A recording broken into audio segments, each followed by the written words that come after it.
are payment plans, the Ipods and how they work, how to do stuff on home portal, so for example resetting passwords, generating login tokens and deactivating people's accounts. And the final stuff we'll cover is how to extend fixed end date classes. So first thing we'll go through is the payment plans.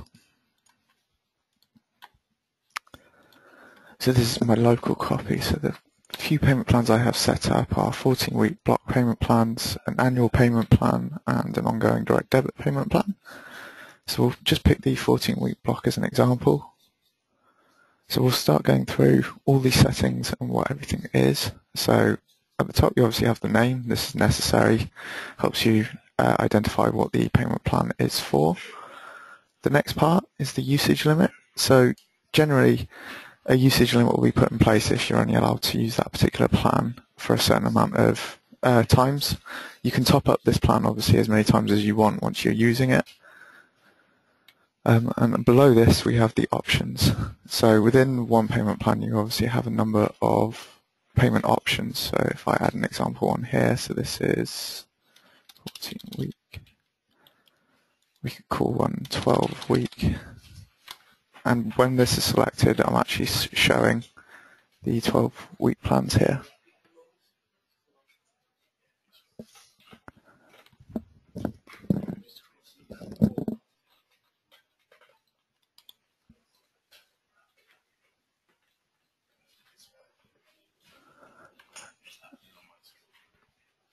Sorry, we've got a bit of a technical difficulty. My colleague said that we can't actually see what's happening on my screen, so I'm just going to go quiet for 1 second and just have a look into this.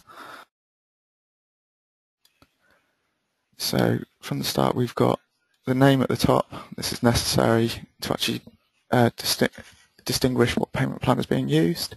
We've also got the usage limit. So you can set as 0, that means this can be used as many times as you'd like.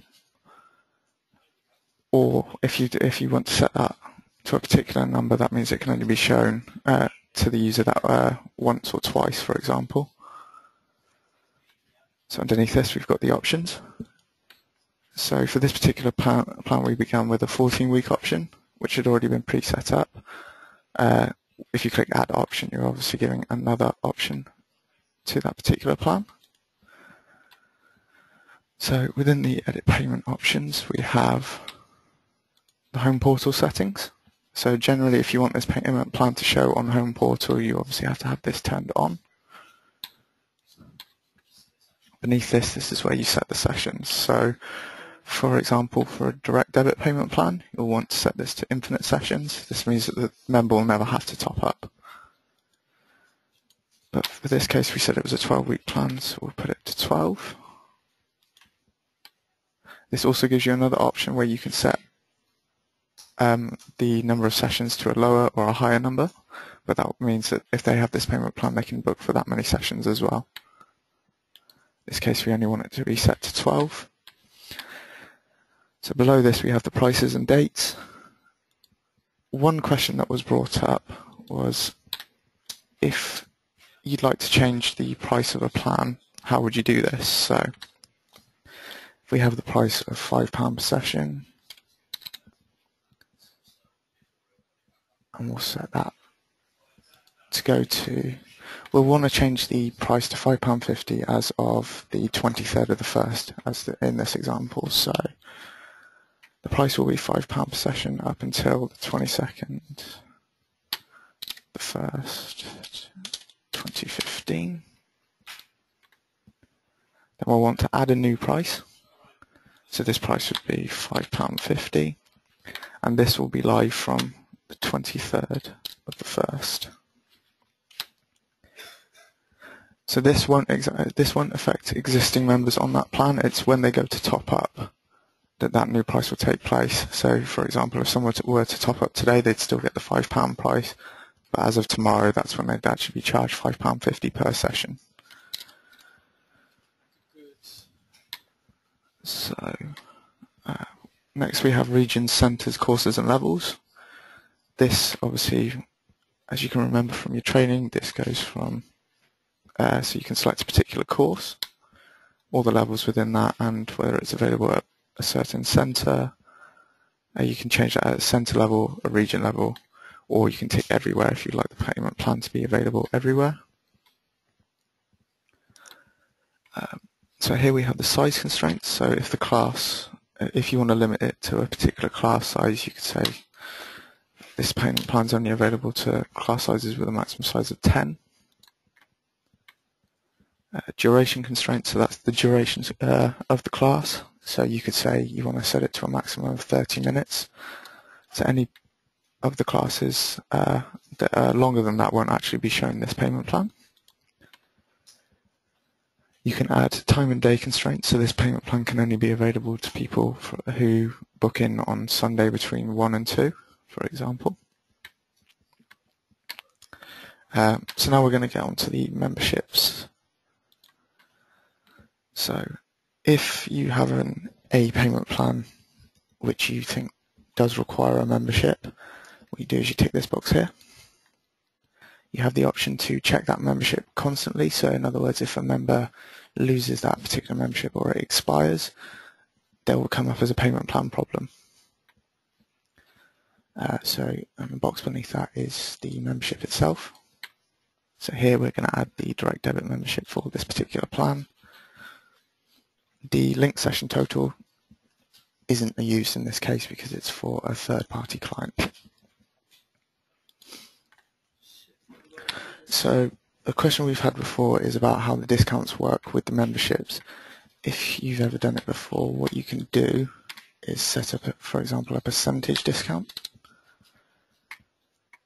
Say it requires a membership and then select, in this case, a concession membership. Once you click done on that and save the plan and come out of that plan,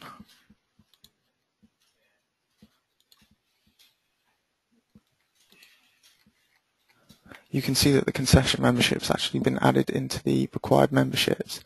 This is because to get that 10% discount, you actually need that membership as well as the direct debit membership. This is why we normally suggest to clients, if you're going to do this, make a very specific membership to this payment plan rather than making a generic membership that you'd maybe use over a couple of payment plans.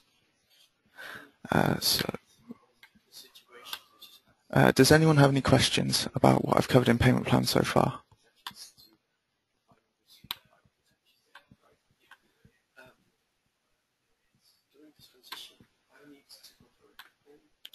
What I wanted to cover in the Ipods section is, for example, I'm going to add a course. So we'll call this one just test course for now. We'll make it available at this center.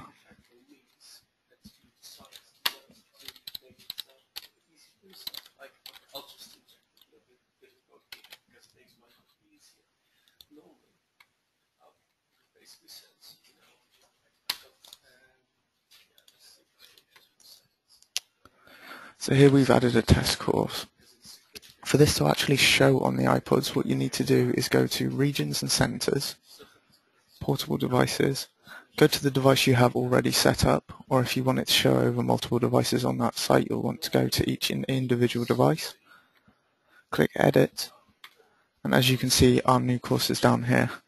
What you want to do is tick that, save those settings, and then resync the iPod. Any classes you have on that new course will actually show up once you resync the iPod, as long as you have members on those sessions. So the other thing I was going to go through is just generally the settings on the iPods. So it's fairly similar to the rest of CoursePro in the sense that you have the device name. Obviously make this as specific to the site as possible. You then have the centers. So in this case, this one's only available here, but obviously if you're using the iPod over multiple sites, you can add additional centers, and that can add additional courses for those particular centers. As I've been through before, what you need to do is tick these to actually have them show up on the iPod. So the next section we have after this is the security part. So when you install this stuff onto the iPods or the Android devices, one of the first things that comes up, it will ask you for the device ID. The device ID is actually just the device username, which is set here. So as you can see, mine's already been set up, but what it will do is it will bring up a little number pad with the letters on it. So what you can do is put test in there, and then that will take you to the next screen, which will show you the PIN code, and obviously you enter that in here. Use whitelist. Generally you wouldn't have to do this. This will only mean that it's available on certain IPs, which generally doesn't affect our customers. Below this you have the options. So the first option is to force low-res version. So with the earlier iPods, this is like the first and second generation, you'd have to tick this for the screen to actually show CoursePro. Below this one you have enable autosync. So as long as the site has a very good wireless connection, if you have this ticked and have that saved, what it will do is it will automatically sync your device every 15 minutes. Generally for sites with not great signal, we don't advise this. The other two options, so you have an enable logout button. So if we save this, resync the device, as you can see the logout button appears here. So if you're, for example, done with your session, you can just hit logout, and then it will tell you that you've got to re-enter the device IDs again. So maybe this is for someone who's going to use multiple device IDs over one site. This other option is shake to undo. So if the device continuously locks, what you can do is shake it, and that will actually unlock back to the CoursePro screen. So I think that's everything covered for the portable devices. For the home portal stuff, we'll use this as an example member.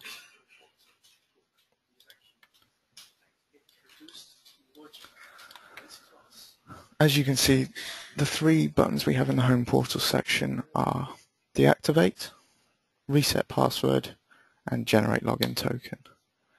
So one thing I'm going to do is go to my local copy of home portal, which isn't live at the moment, so what I'll do is I will go to our demo account.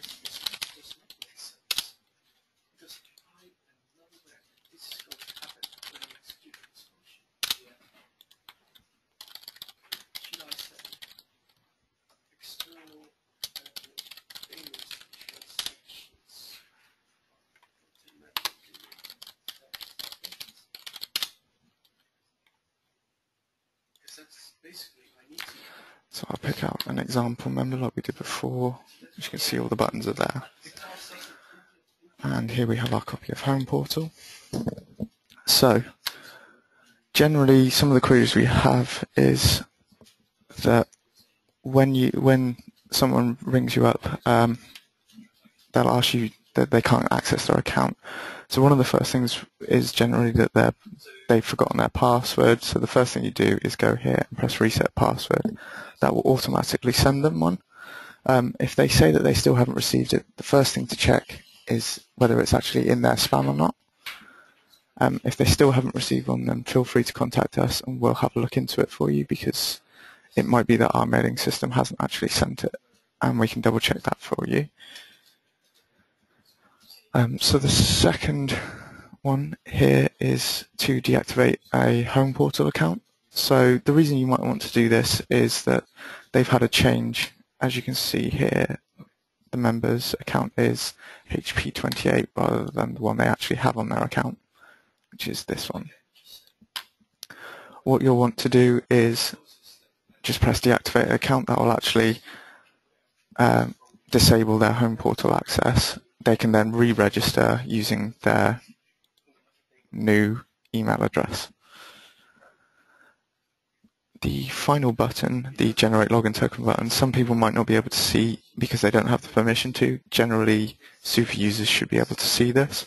So we use this button. So if I have a look in the corner here, we'll try and log into this member's home portal account. So when you press generate login token, what it does is it generates a temporary password for you to actually log into someone's home portal account. If someone queries you about something on home portal, generally you can use this to actually have a look and see what they're seeing, and if it is a genuine problem, feel free to raise it with us. So if anyone has any questions about that, please feel free to type in the chat box.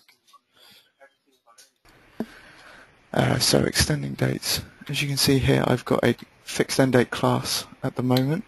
You can see here the sessions run from the 14th to the 12th all the way through to the 19th of the 4th. If we go into courses and go to extend dates, the class we have open here is a fixed stage 1 class at Sunday at 11 o'clock. So this only works for fixed end date classes because, as you can imagine, continuous classes always run and they don't need their sessions regenerated. So we're going to want to do a new start date from the 20th, the 4th, 20th, 04, 2015. And we'll want to run that until the 27th as an example, of the 4th, 2015. So we only want to extend this one class that you can see here. If you click the Extend Dates button, you can see that this particular class's dates were successfully extended. So if we refresh this, we can see that the course actually now runs for another week because of those dates we've extended. One problem we do have is sometimes people can overlap the extending dates. This can cause an issue underneath where you have two lots of class dates and they overlap. So this can cause a database error which will show up. If you do come across this, please feel free to contact us and we'll look into it for you. So if anyone has any questions, please feel free to ask them now about this.